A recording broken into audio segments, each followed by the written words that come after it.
మరి ఏం ప్రేమిస్తాడు దేవుడు? ప్రపంచాన్ని మొత్తాన్ని ప్రేమిస్తాడు కదా, అవునా కదా? నిన్ను నన్ను అందరినీ ప్రేమిస్తాడు కదా. దేవుడు ప్రేమించే దేవుడు కాబట్టి మనము ఆరాధించాలి.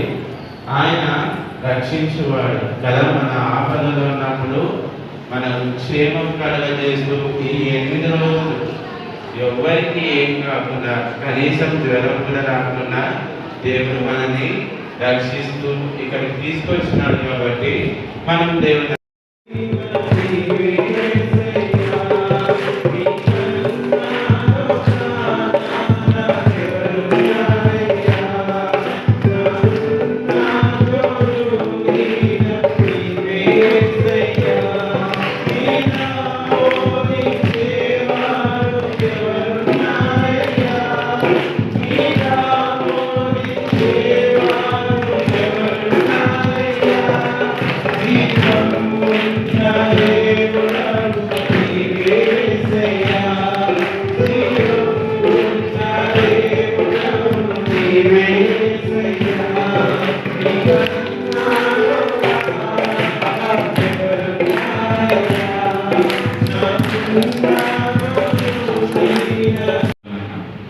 ఈరోజు మీ దేశంలో మేమందరం కూడా మీ సన్నిధిలో కూడుకొని మీ వాక్కును ఈ మాటలు మరి మాట్లాడటూ వదలను.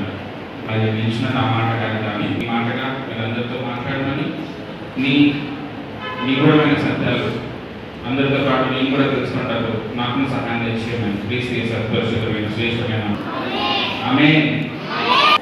స్క్రీన్ కనిపిస్తుందా? కనిపిస్తుందా? రైట్. బైబిల్లో మనం చూసినట్లయితే ఎస్తేరు అనే పేరు ఎప్పుడైనా విన్నారా? ఎస్తేరు అనే పేరు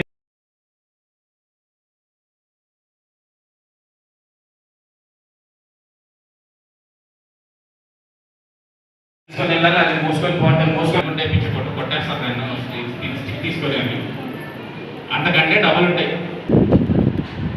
ఎవరు లేని ఒక అనాథ చెప్పాలంటే వాళ్ళ నాన్నగారికి బైబిల్లో చెప్పంటారు. కానీ మనం చూసే కాంటెక్స్లో అయితే అప్పటికి ఎస్తేరుకి తల్లి కానీ తండ్రి కానీ ఎవ్వరు ఉండరు. తల్లి తండ్రి ఒక ప్రేమ కూడా రోజుకోలేని ఒక పర్సన్. ఆవిడని మూడదకే వాళ్ళ పెద్ద కూతురే ఎస్తేరు. ఆమెను ఏం చేస్తారంటే తన బిడ్డగా డాక్టర్ అడాప్ట్ చేసుకొని దత్త తీసుకొని ఆవిడని పెంచుతూ ఉంటారు అనమాట. అలా టైంలోనే ఇక్కడికి ఈ అహశ్వేరోజు కింగ్డమ్కి బానిసకి తీసుకొని రాబడతారు. ఇక్కడ కింగ్డమ్లో ఏం జరుగుతుందంటే ఇక్కడ ఉందా అది ఎంత పెద్ద కింగ్డమ్ అంటే ఇండియా నుంచి ముందు పెట్టుకొని మొత్తం మిడిల్ ఈస్ట్ కంట్రీస్ వరకు కూడా చాలా పెద్ద కింగ్డమ్. ఆ రాజు కూడా చాలా పెద్ద రాజు అన్నమాట. అంత పెద్ద రాజు కింద వీళ్ళందరూ కూడా బానిసలుగా తీసుకొని రాబడతారు.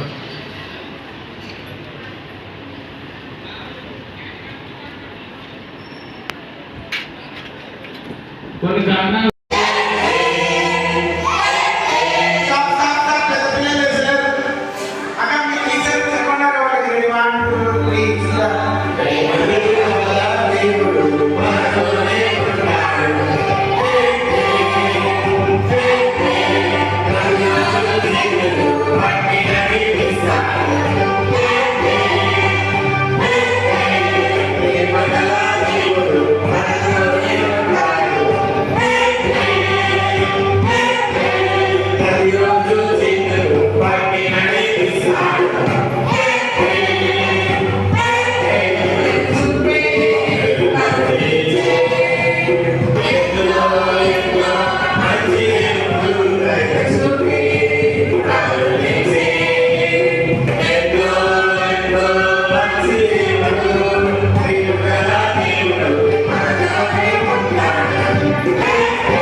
Thank you.